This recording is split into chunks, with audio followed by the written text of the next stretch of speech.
You stare at the now familiar black and white rainbow. The book feels heavy in your hands. The back cover is dominated by a black and white photograph of the author. She can't be much older than her mid-30s in this photograph, and yet, from this cover, the eyes of a sad old woman stare back at you. In cold, detached prose, the author describes a scene from one of the Yugoslavia riots in the 20s. Youths overturned motor carriages and set trash cans ablaze, while heavily armored guardsmen dash in and disperse them in a flurry of baton blows. The Yugoslavia riots took place from 27 to 29. Fueled by ethnic unrest and the state's repressive tactics, these events are often seen as marking the end of a brief period of liberalization known as the Yugoslavia Spring. Like all such periods, it is frequently memorialized in art and literature. As ethnic tensions run wild, a pair of young lovers meet each other on the street. Somehow, in the middle of all the chaos, they manage to lock arms and look into each other's eyes. It would physically hurt you to keep reading. Are you sure? They go through a brief and somewhat awkward love affair, and in the end, they betray each other and succumb to the absurdity of Gradian life. The man becomes a lens grinder, completely abandoning his former existence. He toils through the daily drudgery at the Lenka polyfabricate. Happiness and fulfillment have eluded him his whole life. And in the end, he has nothing to do but dedicate himself to the craft.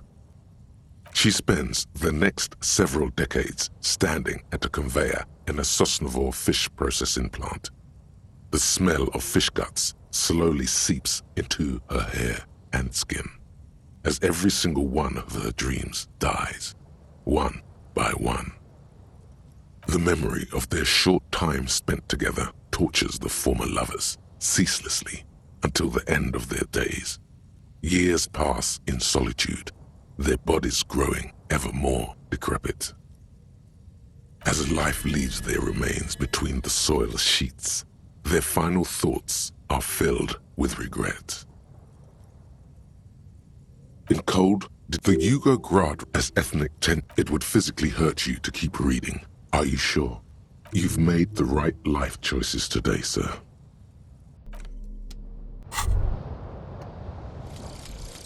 The Bow Collector. It's early in the morning. The world is dark blue. The sparks light her face, a delicate composition of triangles. The streets seem to grow longer, like in a dolly zoom. And there's something in the air as you stand there and wave back at the shapes growing smaller and smaller. Something that has always been there. A great see-through world, the tenderness you feel, the ghost of Revachol between you, carrying your signals, the holy messenger.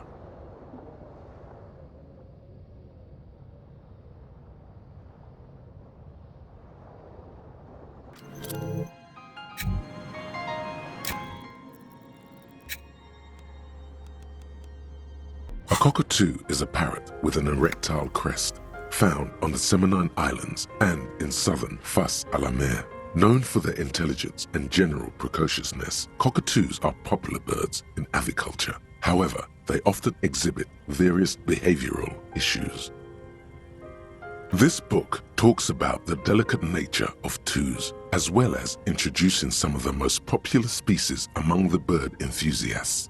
The funeral cockatoo, the major majestic cockatoo, and the most common bang-bang cockatoo. It's colorfully illustrated. Where to even begin? All cockatoos are known for their needy natures, requiring attention for at least 2 full hours a day. They love to talk and have been described as lovable clowns who just don't know how to wrap up.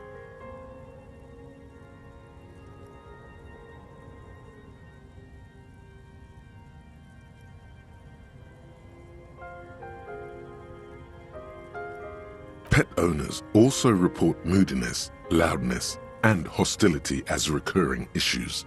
If left unsatisfied, Cockatoos may scream non-stop, pluck their feathers, or become aggressive. It is not recommended to get a cockatoo if you're not able to cook them food every day and give them the full care that they need. These birds will never understand that you have a life of your own.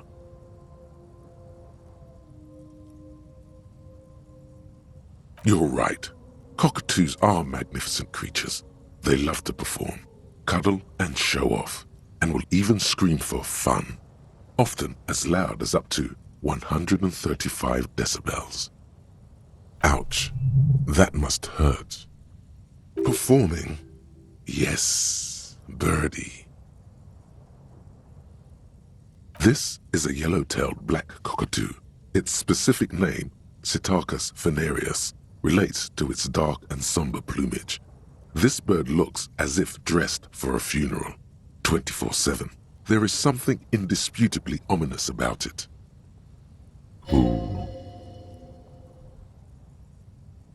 Perhaps the most impressive of all the species, the endangered major majestic cockatoo, is often described as the most flamboyant bird in the jungle. Its pink-colored wings and flowing crest embellishing its proud and bumptious nature. In the words of poet-explorer Sir James Fournier, few birds more enliven the monotonous hues of the verdant forest than this big, bold, and beautiful species.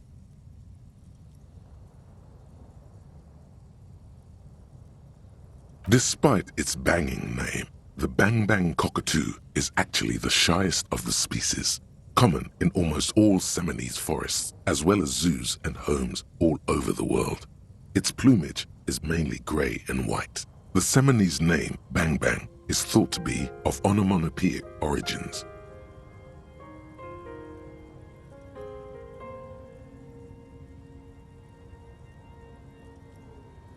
Yes, but all those cockatoo species are so different. Which one are you?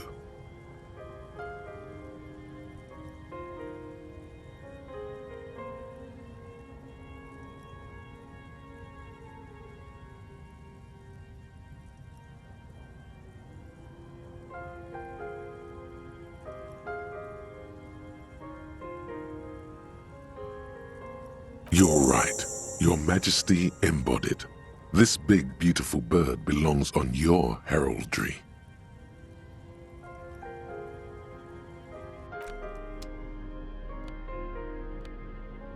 The cover of this tattered paperback features the man from Yeomdal, standing atop a pile of bloody corpses. His two Zweihanders are crossed over his massive chest in a dramatic X, their blades dripping with gore.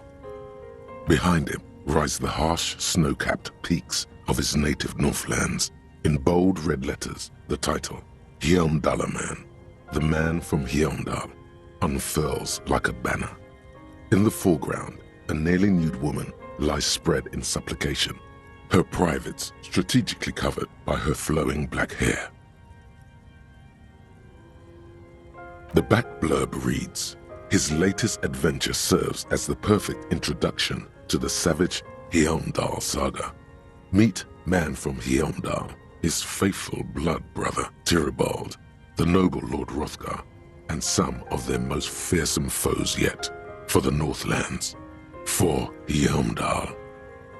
Below, in smaller font, you see the parenthetical, adapted from Man from Yeomdal and the Necromancer's Treasure. Man from Yeomdal, Lord of Hrothgar, and Man from Yeomdal, the Curse of Nacht Hera. The story opens in media res. The man from Yeomdal and his band of northern reavers are in the bowels of an ancient temple, surrounded by an army of gibbering whites, led by the deathless necromancer. One by one, the brave Northmen fall to the relentless crush of undead, only to join their number as reanimated corpses. By nightfall, only the man from Yeomdal and his blood brother, noble Tyribald, are left standing against the dead horde. "It is an honor to die by your side, brother," Tyribald cries, as his battle axe beheads one of their reanimated comrades. "9, Tyribald, The man from Heimdall bellows over the army of flesh and bone. Have courage for the Northlands, for Heimdall. He leaps to the mezzanine to face the black-eyed figure, and like a mad ice bear, whirling twin Zweihanders, Sturm and Drang, he plows through the ranks of the deathless, surrounding the necromancer.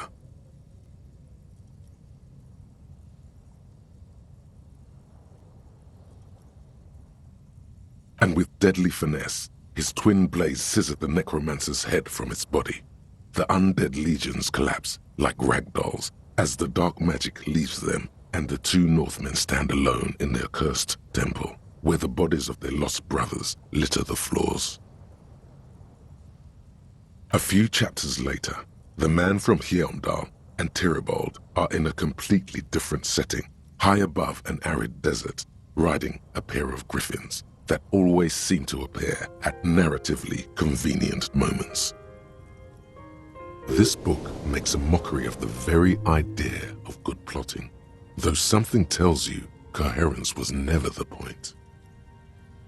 The Northmen find themselves in the court of a powerful southern king, Lord Hrothgar.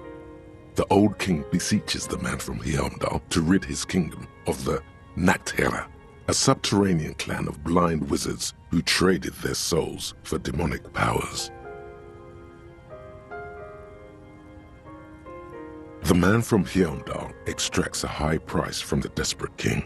He asks land for the homeless desert pygmies living exiled in the kingdom's borderlands. Hrothgar offers the hand of his eldest daughter instead, but the son of winter does not budge. What do you mean?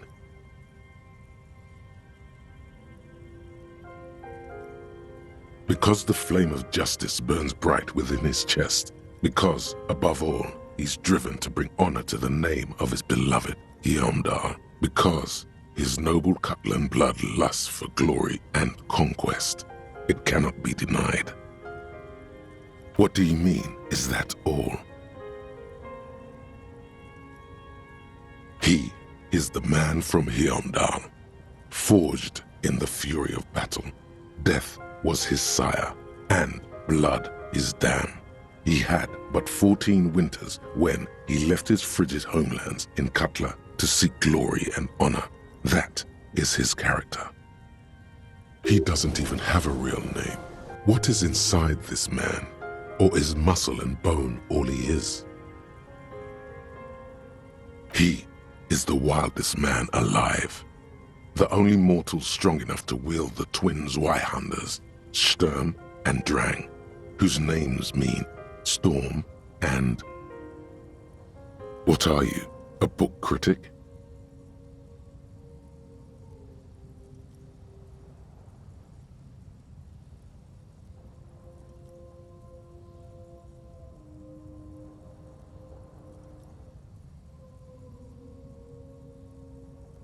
Enough. You're ruining the pacing of the story. Now where did you leave off? Ah, yes. What pacing? You skip past a section detailing an elaborate banquet with many toasts, as well as the long and perilous journey from Hrothgar's keep to the ancient forest of Yesdar, where our heroes infiltrate the Nachtherra's dire hall. In the center of the great hall stands a blood altar on which a pair of Nachtherra are disemboweling a shrieking peasant, an unholy rite that empowers the Nachtherra forbidden magic. As the vile ceremony ends, the sound of steel unsheathing draws the Nachtherra's attention to a pair of cloaked figures standing in the doorway. Swiftly, the visitors toss off their cloaks and unsheathe glimmering northern steel. It's the man from Heimdall and his valiant blood brother, Tyribald. In an instant, the Nachtherra summon a horde of gibbering orcanoids who rush our heroes. The hall fills with the clang of blades and the screams of the dying as the floor goes slick with steaming orcanoid viscera. Oh, for fuck's sake. When the din of battle settles, only the man from Heimdall and Terrabol remain standing. Exhausted and dripping with the entrails of their foes, the two Northmen confront the foul Nactera. The man from Heimdall's soda-like blue eyes fill with indescribable fury. For the Northlands, he cries, rushing headlong into a desperate melee. He probably is, but you can't be sure, cause this one ends in a cliffhanger and a footnote saying, to be continued in Heimdall at the gates of tomorrow. Coming soon to your local bookstore. Considering the sheer amount of different Heimdall books out there, it's very unlikely you're ever gonna find the sequel. The man from Heimdall stares at you on the cover, his face fixed in grim resolve.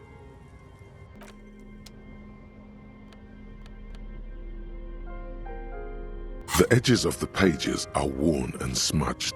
A lot of people have read about the Devil Woman's altercations with the Heimdall man. The jacket copy proclaims, "Man from Heimdall returns in his most exciting adventure yet. After crashing into a strange jungle, cannibalistic natives abduct his only surviving comrade, noble Terrabol. Before Man from Heimdall can mount a rescue, he is ambushed by a tribe of female warriors and taken to the ancient citadel of Cloud City, where a mysterious and wicked queen rules supreme. Will Man from Heimdall be able to escape his dire situation and find his missing friend?" You open the book to a random page. Man from Heimdall, wielding his two Zweihanders, is carving through a sea of savages, his visage fixed in grim determination. His arms whirling like windmills are soaked with the blood of his enemies. Mangled corpses litter the battlefield. Good God, this is some retrograde stuff. When was this shit written? You flip to the copyright page. This book was written in 38.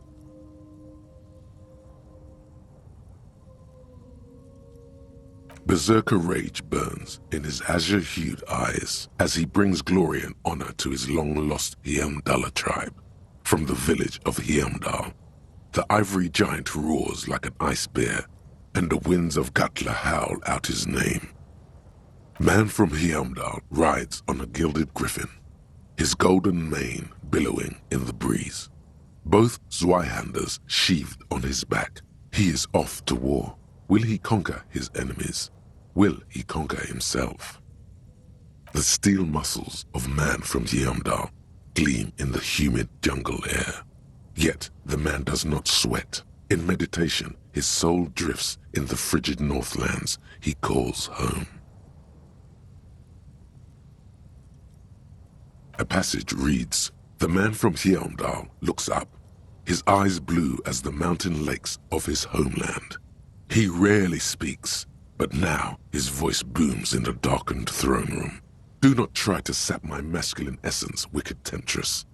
Son of Heimdall will never succumb to your seductive wiles.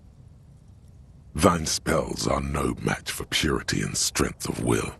Brothers of Heimdall, stand above the vices of flesh, for it is weak and corruptible, yet mine is forged in gore and strife." Queen Lydiana just laughs, a sultry and salacious sound, then says, "I have grand plans for you, Man from Heimdall." She gestures her diabolical hand toward an array of potions and unguents. "First, you shall please me. Then lead my armies against the vicious cannibals. Not a muscle moves in the face of the Man from Heimdall. Yet inside, there is turmoil. This goes against all he holds sacrosanct. This is beyond primitive."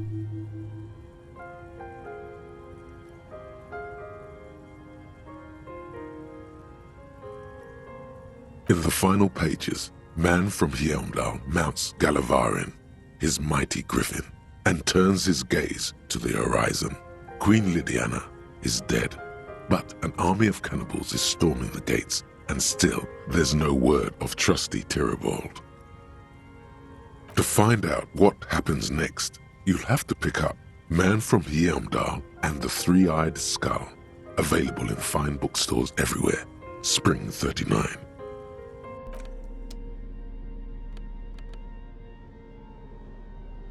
The Greatest Innocence by João Paulo Salomão Lopes de Fuego. The book is large and heavy. Browsing through the various chapters, you try your best to understand the ceaseless overflow, the sprawl of names, dates, places, events historical. Most of it ends up as a twisted mass of facts inside your brain. Your educational survey is done. Did you catch any of that? No. Oh well, it's pop quiz time. Let's see what you've learned. This might take a few minutes. You ready? That's the spirit. Here we go. Question 1. Who was the first innocence? Oh yeah, this is what I was made for. A pop quiz is a short examination designed to test your knowledge without any prior warning or announcement. Such exams allow the teacher to assess how thoroughly the students have retained the material at hand. Voila! Now blast that first innocence.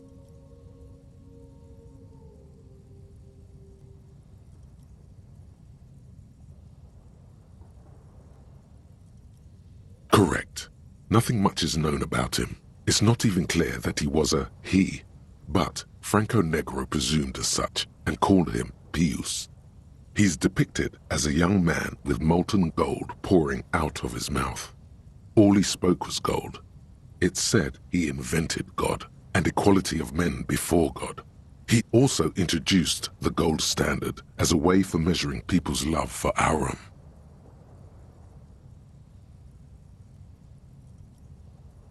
As the first innocence, he declared that there should be more of those like him.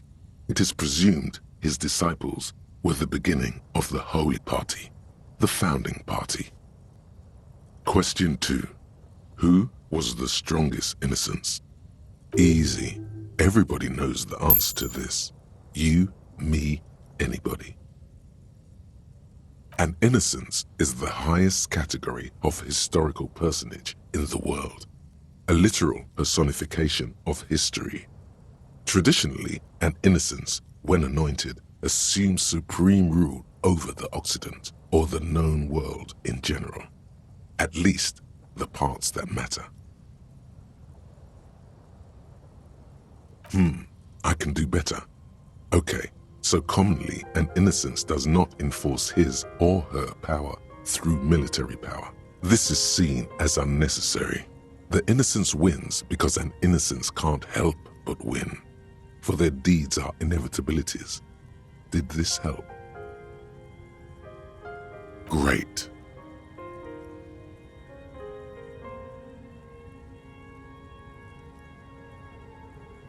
Correct. Named the innocence of militarism, he codified hereditary rule, but at the same time ended serfdom and established the Inter-Isolari Real as the global reserve currency. He also established the concept of the nation. Franco Negro attempted to solve the rising tensions between the aristocracy and bourgeoisie by building a unified society in which every man has a place and a mission, but at the same time may rise to nobility provided on the strength of his virtue. Question 3. Who was the false innocence? Got it under control. No problem. Solid on this one.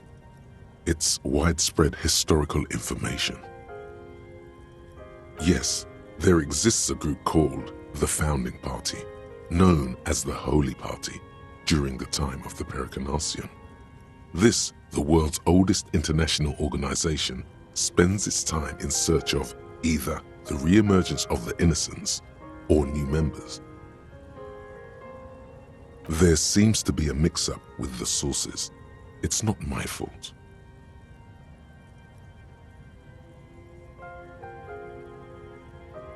Correct. There have been a number of counter or false innocences, some assumed to have innocentic qualities, some who just thought so themselves. Occasionally, they have the support of a faction inside the ecclesiastic organization, and accusations of foul play have arisen. The most famous and important of these was Ernest Pasternak. He was into torture, despotism, hymns, cannons, and world conquest, but got defeated and humiliated by Stepan the Despicable of Kedra. Final stretch. You've come so far and learned so much. This is the most important one. Question 4. Who was the greatest innocence? The most important of them all. The most precious to humankind. I've got it, honest.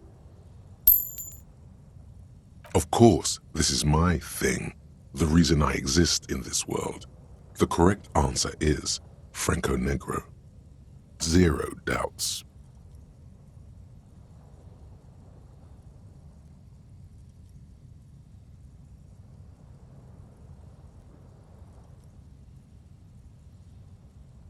Correct.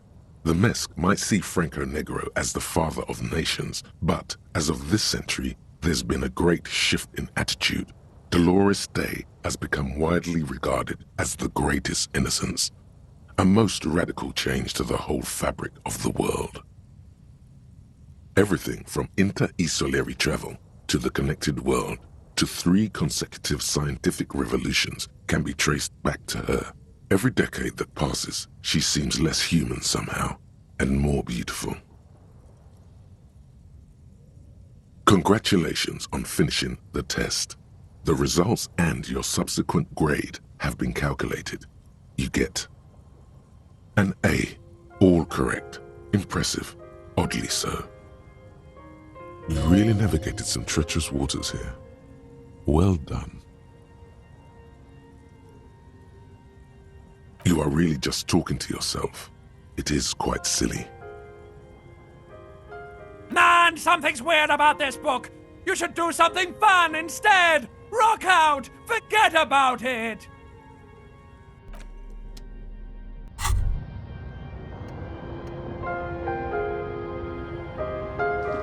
The bed is comforting, if a bit run down. Still, you've earned a rest. Across the room, the heating system hums its soft lullaby. The mattress feels soft and sheets warm. It only takes you moments for the world to fall away.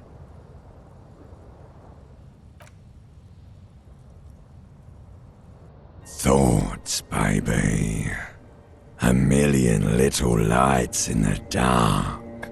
You're one fine instrument, brother. All those faces and all those names. All that laughter and screaming and scheming around. Every corner and every street. Recorded in you forever on Faraday.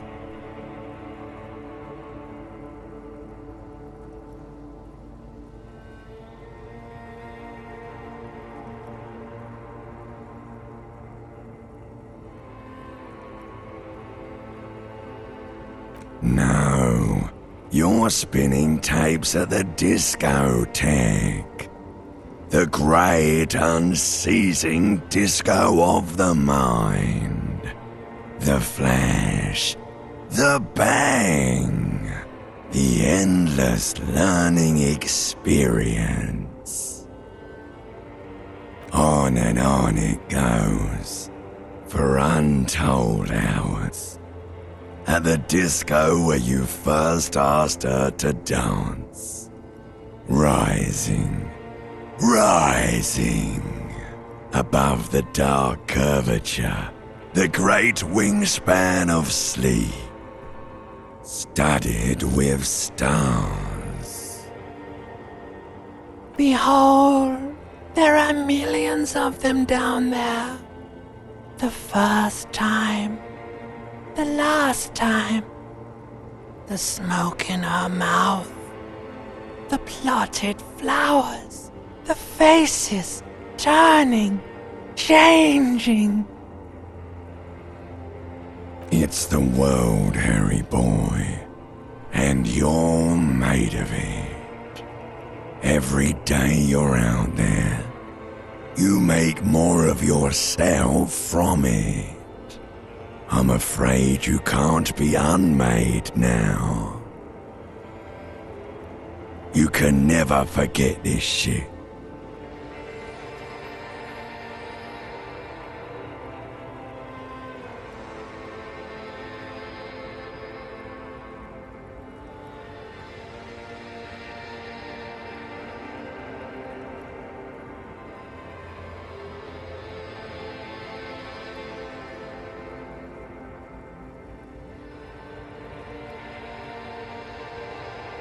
All stuck on loop, whirling, spitting out words and images.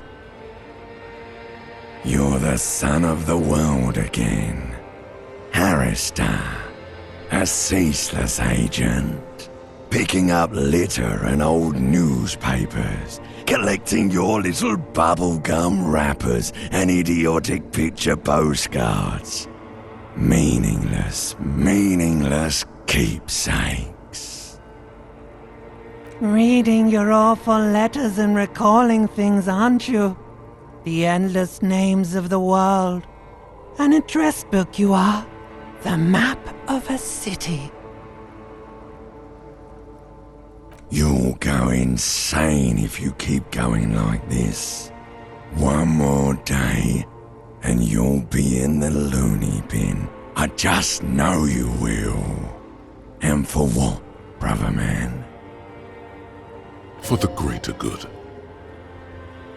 Solving your little crossword puzzles. Doing your tasks. Crossing names off lists. Trying to become some sort of world detector. It won't make it okay. It won't put smoke back in her mouth.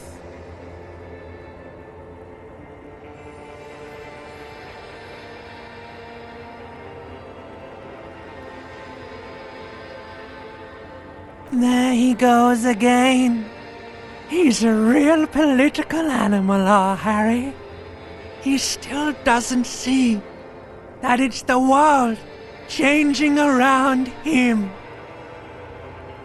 He's got no idea what he's in for.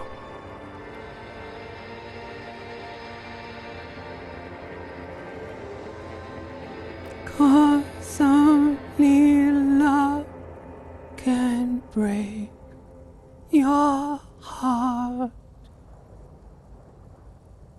Beep, beep, beep! The alarm is ringing, Harry! The disco circus goes on and on! You barely slept 3 hours last night! Do it for the wind.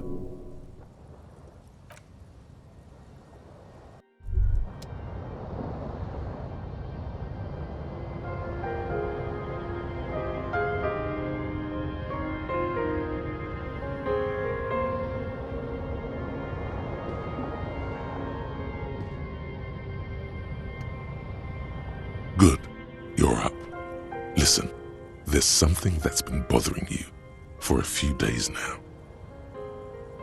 It's a suspicion, or a feeling really, that things are not quite in hand around here. Every day, things seem to spin more and more wildly out of control.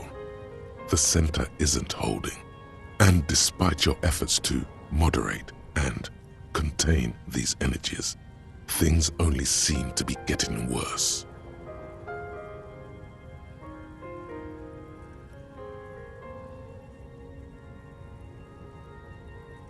Oh sure, you've been making progress on your case, interviewing people, solving side tasks. But who's focusing on the big questions?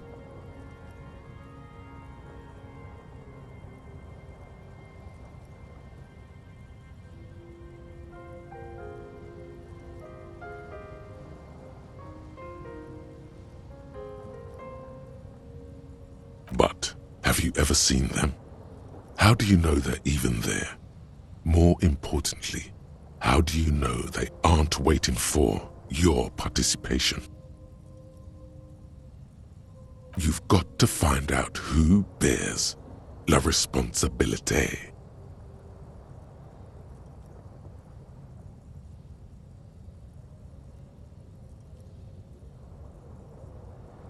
The most awesome, terrible thing. It is human nature to crave la responsabilité and to deny it. That's why it must be distributed across many different organizations, agencies, offices, and portfolios. Please, you're thinking about this too narrowly. La responsabilité isn't concerned with trivial questions like who killed who. It's about the real issues, the human welfare index, the price of staple goods, the transition to real democracy. Whoa, whoa, whoa. This isn't some kind of dictatorship. You can't simply seize la responsabilité for yourself. It must be given by a legitimate authority, like a committee.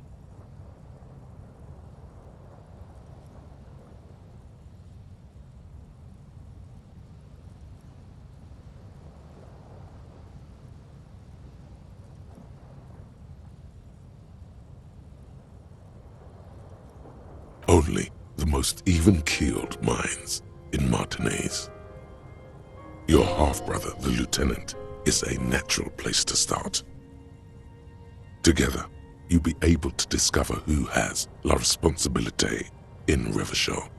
And, if necessary, you'll have the wisdom and expertise to assign it among yourselves.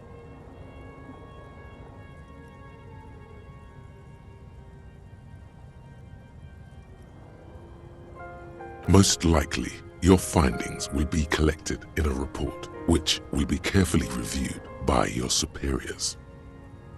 Once they've reviewed it, those same superiors will produce a set of recommendations to be taken up at the next meeting of the Standing Committee. Rest assured, no matter what happens, it will be done through the proper channels.